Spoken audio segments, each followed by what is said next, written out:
Hey everyone, hope you all had a really good bank holiday weekend, or if you didn't have a bank holiday weekend, a great weekend. I spent mine painting a bathroom. It wasn't fun. In fact, I really hope I don't ever have to do that again, but sometimes you just gotta do things like that, you know, for argument's sake, someone doesn't use a bathroom paint and everything starts flaking off every time you have a shower. It's not fun.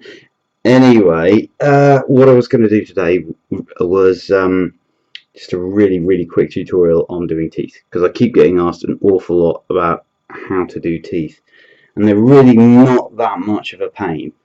um, I know that looks like it's something that might be easier said than done, but it's not.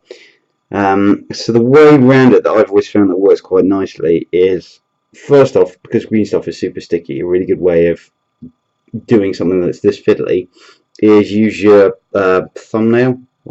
Oh my god, my finger is huge, except it's my thumb, but you get the idea. But that's what I do, is just stick green stuff on the back of your thumb and then use it like that. And then what you'd next do when you want to do things like teeth is you just need to pull. Let's see if I can shove my massive thumb back. Thumb back in here. As you can see on the edge here, you just literally you just pull a small amount off at the front there, and then I'll do this over here because it might make things a little easier. You pull a small amount off and then just stick it on the top of your, oh my goodness, oh, that's why balance is messed up, but yeah, as you can see, I've just pulled off two there. So stick it there, and then all you need to do, I'm sticking my massive hands around the front again. You know, I'm regretting using the auto zoom on this thing, but pre-zooming it, like, yeah, it won't be a problem at all. But yeah, you just sort of do that, and then you can see there, it's like if you ever messed around with Blue Tack when you were a kid, or just really bored and talking to someone who was very boring on the phone. So you just roll it, the small blob in between the two fingers, and you just put a little bit more pressure on one side than you do on the other, and boom, you get a tooth, or a really fine spike.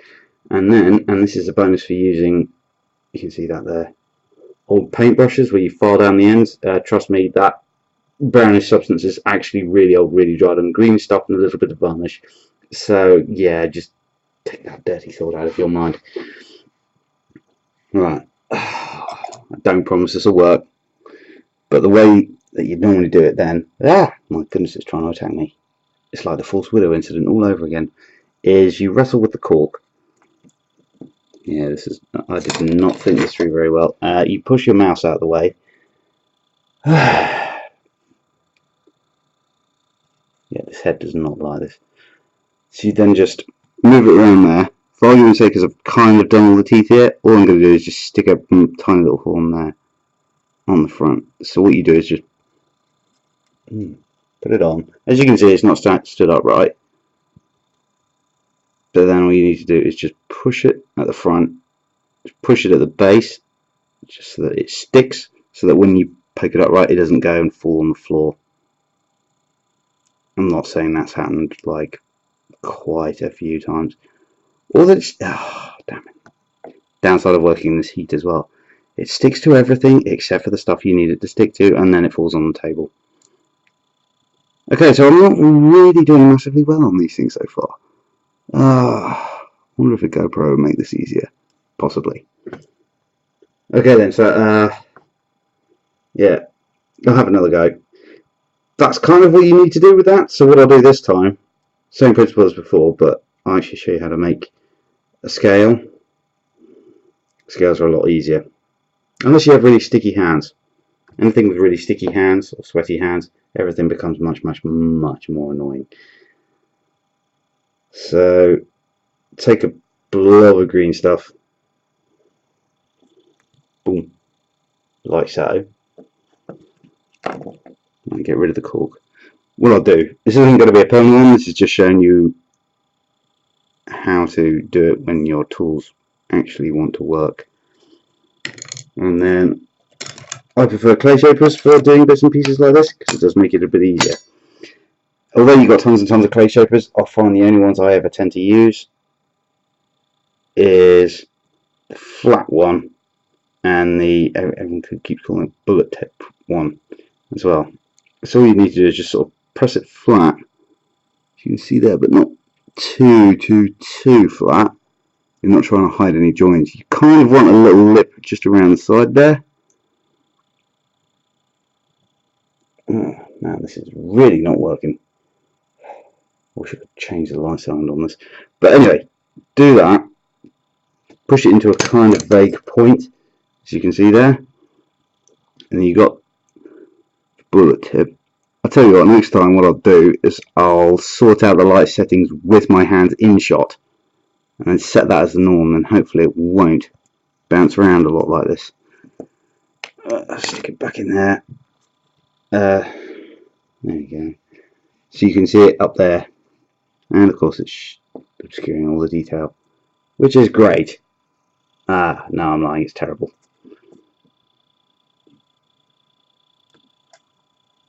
Probably shouldn't have zoomed in quite so much on this as well, but it's trying to get all the detail in. Oh well, damned if you do, damned if you don't. Anyways, yeah, all you need to do, because certainly if you're doing anything that's organic, spikes on it, you want to try and get, they'll have tiny little grooves running in them, and obviously you can alter the size of the grooves. Just don't try and go too detail heavy, otherwise you'll get tons and tons of weird looking little lines and it will look not quite right. But there, you can see on the back there, when this thing wants to behave, which it doesn't, hardly ever, especially if you've got a webcam filming it. But you can see what I mean there. I've managed to stick in some of the grooves on that one around the top there. And the best thing you can do with this is just when you're doing these things, have a play, find out what works for you, what makes you swear less because it works more times than it doesn't work, and then just go with that. That's kind of what I do. Although, yeah, as I said, a lot of the time when you see something that I've finished or part I got through or had one of those penguin moments and I get distracted and do something else, yeah, you miss out all the little bits in between where you might have something that looks nice or quite nice or what have you, but for each one of those that you see, you don't see all of the fun and games that went into it. So what I try and do on top of it as well, because let's see if I can go for the hat trick of failure on this one. You notice on that one he hasn't really got an eye at the moment. So again, it's the same principle. You can see at the front there where the grease have sort of been spread up towards the thumb, the tip of the nail. Is again, pull off a little bit, boink, stick it on your handy tool. Except this one you don't want to roll out, but it's right on the edge there. And then try and slide it into the eye socket. Again, when it wants to go in the eye socket. So as you can see at the moment, that looks really awful. It looks like someone's kind of squeezed his head and the eyeballs popped out slightly. Either that or he got a really large tax bill. Oh my goodness, that is hideous. Part of it is basically, see what I mean? It goes on the table again.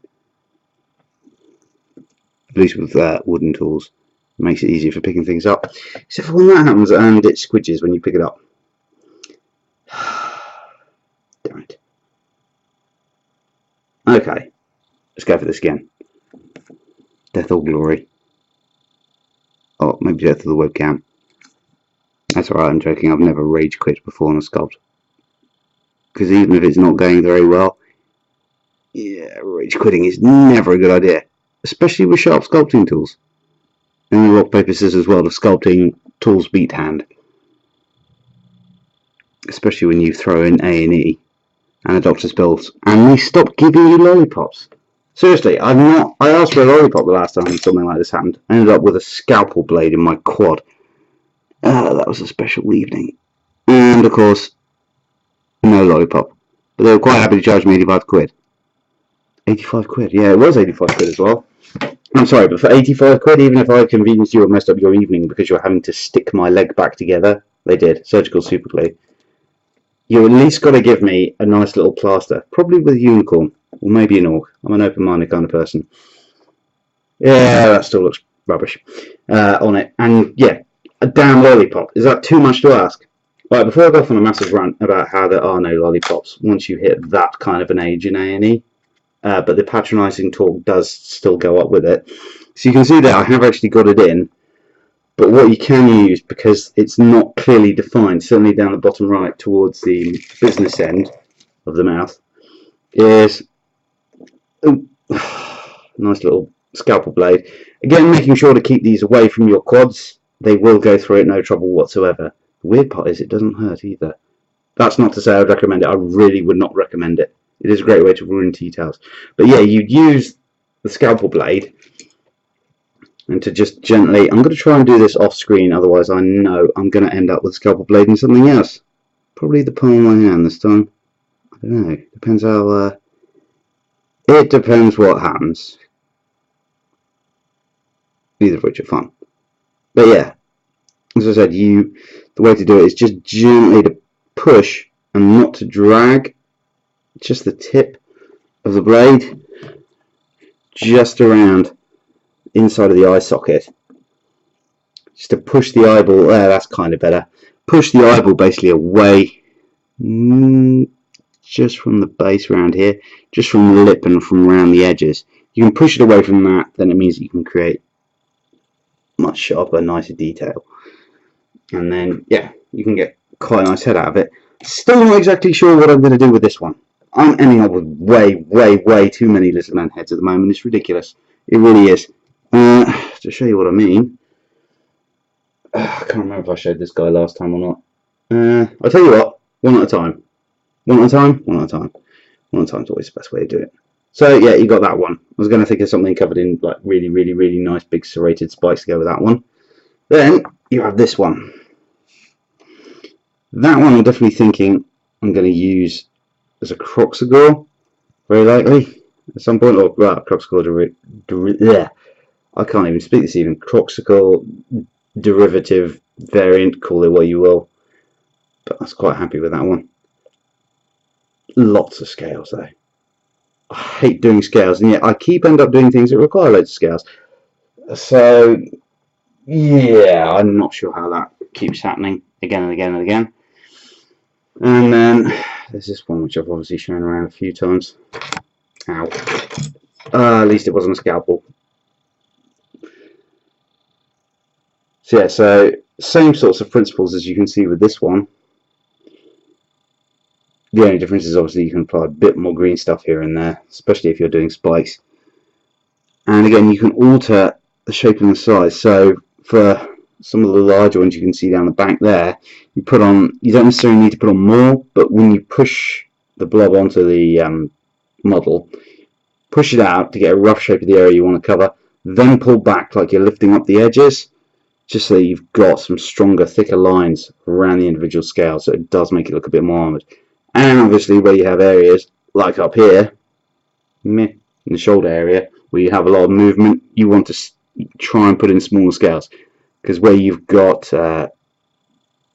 whether it's a ball and socket joint, a bit like the shoulder, or the elbow, or even where you have something like the greater trochanter down in the hip, you don't want to have big, thick, chunky scales, because that will severely limit movement on the model, or just completely wipe it out altogether.